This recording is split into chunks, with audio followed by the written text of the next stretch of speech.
Sejumlah pabrik tekstil tutup atau gulung tikar dan ribuan pekerja di PHK. Sedikitnya sejak Januari hingga Juni 2024. PHK massal dilakukan 6 perusahaan karena penutupan pabrik dan 4 perusahaan melakukan PHK massal karena efisiensi jumlah pegawai.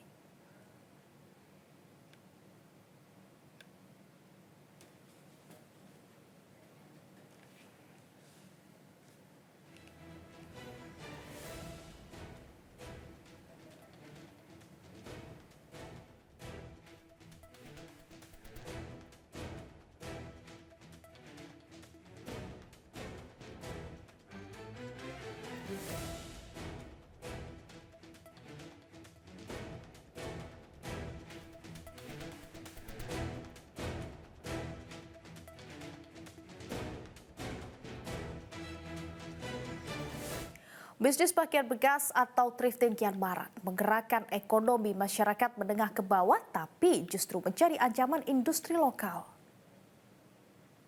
Institute for Development of Economics and Finance merilis impor pakaian bekas menggerus 15% pangsa pasar produsen tekstil domestik.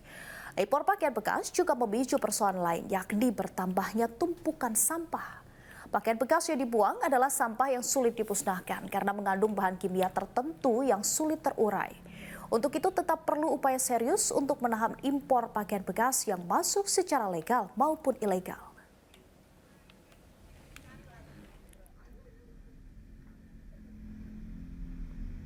Jelajahi cara baru mendapatkan informasi. Download Metro TV Extend sekarang.